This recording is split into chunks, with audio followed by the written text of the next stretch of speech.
What are dielectric materials?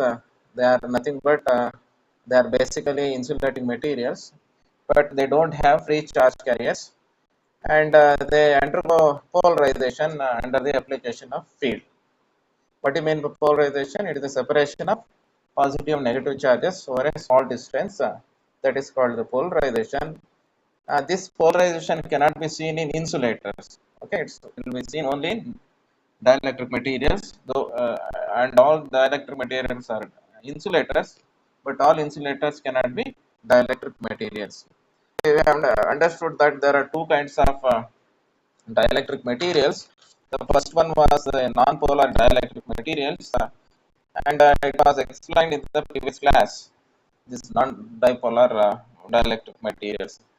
If you that is, I can give some examples for non-dielectric materials. They are the polyesters, hydrogen gas, oxygen gas, and they are some examples of non-polar dielectric materials. So these non-polar dielectric materials, under the influence of the external field, electric field, they get separated. The charges get separated and cause the polarization. They don't possess the permanent dipoles in the beginning. They don't have. They are electrically neutral. Only upon the application of the field, they get uh, separated. Charges get separated. But coming to the polar dielectric materials, the molecules initially, in the beginning itself, they possess permanent dipoles. They have such, it means that before applying the electric field or the potential, the molecules already got separated. Molecules or the atoms already got separated by a small distance with certain electric dipoles and possess dipole moments. Uh, and before that is before applying the electric field, even in the absence of the electric field, the molecules of the atoms possess dipole moments. That is there. That is a difference between the polar and non-polar dielectric materials. I have given here some of the examples for polar dielectric materials: water, carbon dioxide, ammonia, etc., and so on. So now, initially, all these dipoles are oriented in all directions. Though they got the permanent dipoles, all these dipoles have been oriented in all possible directions. Since the dipole moment is a vector quantity, if you kept on adding all those vectors, the net dipole moment, vector sum of the dipole moment is zero. Therefore, they looks to be electrically neutral, even and that is in the absence of the electric field. Look at the diagram A here. So now I am applying the field in one particular direction. Because the field applied in one particular direction, external field, the molecules gets a twist, gets a rotation. They gets a the dipoles will and experiences torque or rotation. Look at the second diagram B. So the dipoles got a rotation. They will get a torque and tries to orient along the field direction. The angle of orientation with respect to the field, trying to orient along the field direction, is given by theta here. Under the application of field, the permanent dipoles experiences a rotation which tend to align along their dipole moments along the field direction. So now these tendencies will continue. That is the rotation of the dipoles along that is with respect to the external field will continue rotating, continuing until it balances with the restoring force. What do you mean by these restoring forces? Imagine, and before applying the electric field, I told you that dipoles have been oriented in different directions, in all possible directions. So now some of the dipole, imagine some of the dipole with respect to theta, maybe some 10 degree, 20 degree, 30 degree, 40, 90, 180, like that. So it can be rotated in any of the angles, 0 to 180 degree. So now imagine the one of the dipole is rotated by 180 degree with respect to the E.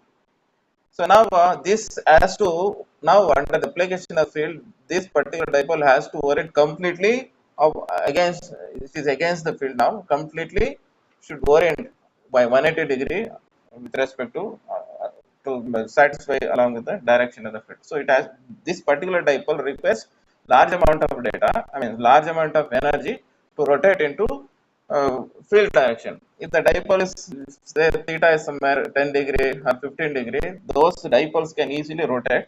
But the dipoles more than, say, 80, 90, 100, 120, so that requires larger energy or the electric potential to orient along the field direction. Therefore, initially as the field is applied, the dipole starts orienting along the field direction, but not all the dipoles will orient immediately into the field direction.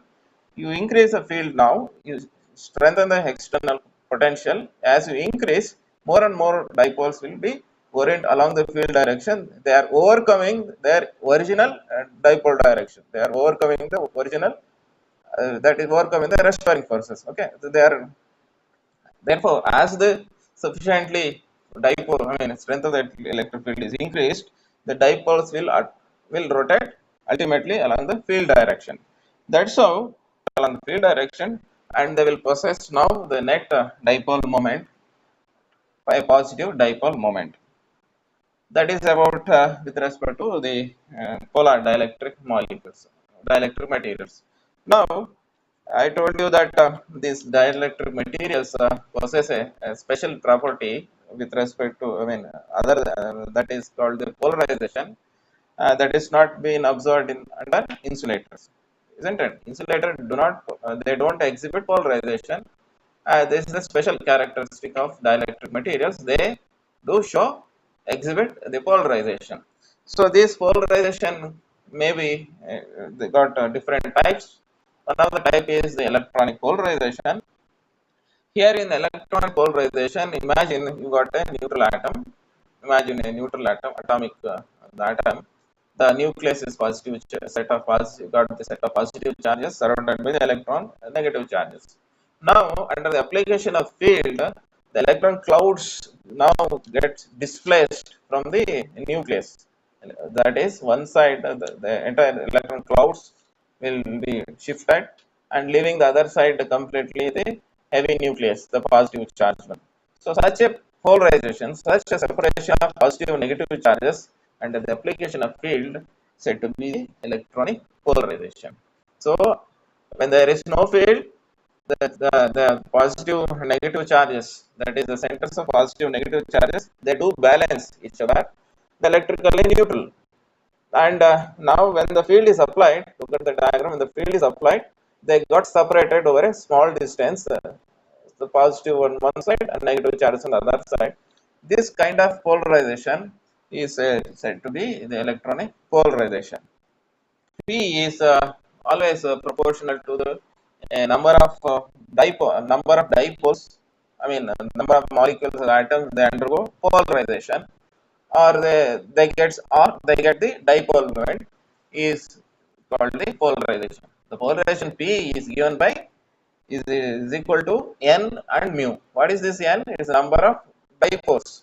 Mu is the dipole moment. So how many now these dipoles have been created, or how many atoms or set of molecules they induced, they separated, or they get dipole, becomes the overall the net polarization P.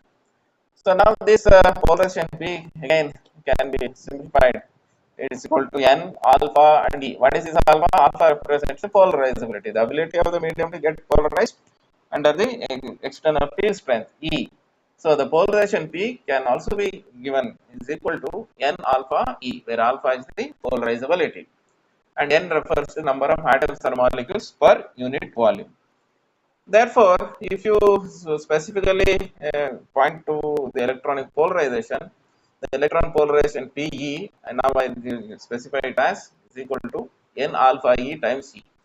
So n, as with respect to above equation, Pe is a polarization due to electron, that is electronic polarization. Alpha E represents here the electronic polarizability, is the ability of the medium to get polarized. And the expression for alpha E is equal to epsilon naught within the bracket epsilon r minus 1 by n. You know that their usual permittivities in the absolute space and with the relative medium. N is a number per unit volume. The derivation of alpha E is equal to epsilon naught, then bracket epsilon r minus 1 by n is not there from the point of the syllabus. So just only the expression is taken over here. And if you are looking at the gas, completely gas molecules, then alpha E is equal to 4 by epsilon naught R cube. So alpha is equal to epsilon, the above equation within bracket is general for molecules. Okay, and this is for purely atomic gas. The second kind of polarization is called the ionic polarization. So now this ionic polarization occurs in the only in ionic crystals, that is sodium chloride crystal. Every day we take salt. We use salt in preparing food items, isn't it? Sambar, etc. So that's normal common table salt here is an example for ionic crystals. This table salt is Na plus and Cl minus. Na plus, Cl minus. It's an ionic crystal. The ionic polarization occurs in ionic crystals. This polarization results only in ionic crystals. When such crystals are exposed to external field, look at the diagram. The first one is under the absence of the external field. The second one is with respect to the field. The one set of charges they'll keep move towards the other side. Imagine the plus charge is moving towards the negative. All plus will move towards the negative side, or negative is moving, all negative will move to the positive side, like that. So you'll see that set of charges. Imagine one set of charges, they gets away from its regular point position. They move towards other set of charges. So now the charge, there is a displacement of positive charge here with respect to negative. So there are difference. Now if you take their centers of positive negative charges, it won't balance now. They produce a particular they produce a small dipole moment. So that is one set of charges moving towards the other set of charges. When such crystals are subjected to an external field, the adjacent atoms of opposite signs undergo displacement. Hence, the dipole moment is induced in the material or the atom or the molecule. The induced dipole moment is again proportional to the applied field, as we see in the previous slides. That I have given the notation mu I here representing the I refers to the induced one. Mu I refers to the induced polarization, and alpha I is the ionic polarizability. We make a correction here where mu I is nothing but the ionic polarizability. Uh, okay.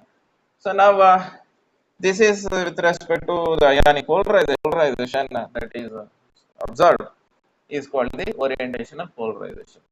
So this orientation polarization, if I look at the diagram, the dipoles have initially oriented in all possible directions.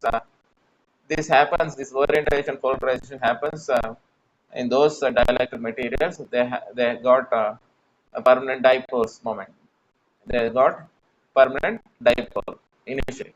Even in the absence of electric dipole, absence of electric field, the molecules are already polarized. They got dipole moments, and the net effect of the dipole moment is zero. When electric field is applied, as usual, already seen in the polar dielectric materials, they get start aligning along the field direction as shown. So this they get orients. All the dipoles which were oriented at random initially under the absence of the field. Now in the presence of field, all these dipoles starts orienting along the field direction. I told you they are orienting against the restoring forces from the original directions. So initially all the dipoles with a small potential will not align along the field direction. Only few of them will align. As the field strength is increased, more and more will align along the field direction. At a sufficiently higher fields, all the dipoles would have been now oriented along the field direction. They continue to rotate until it balances the restoring force due to thermal agitation. As the field is increased, more and more dipoles orient along the field direction that overcomes the restoring forces. Now, this polarization is a temperature dependent one.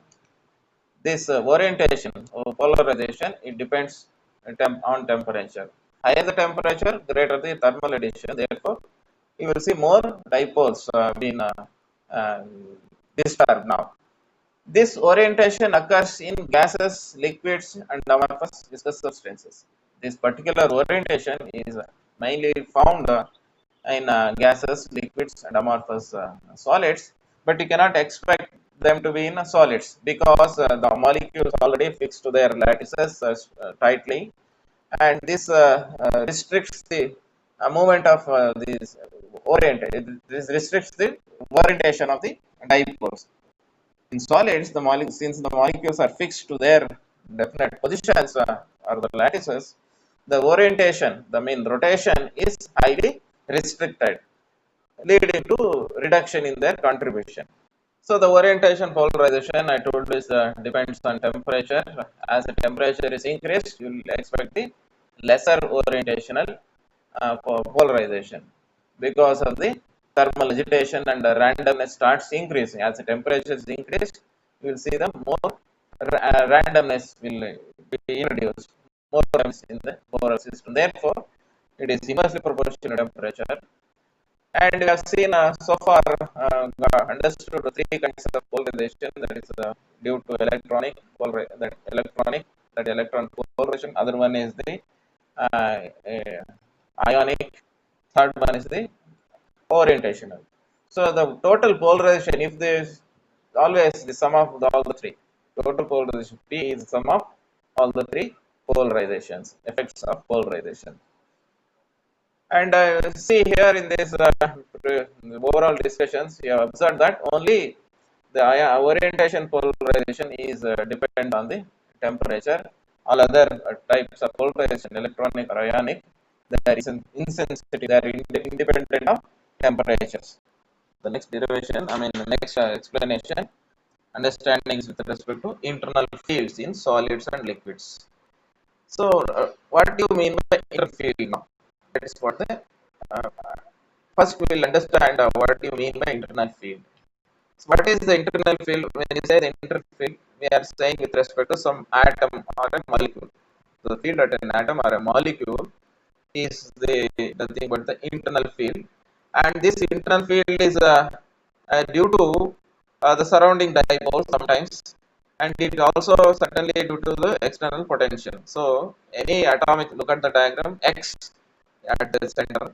So you consider such an atom or a molecule under the dipole conditions, it's oriented with respect to the field.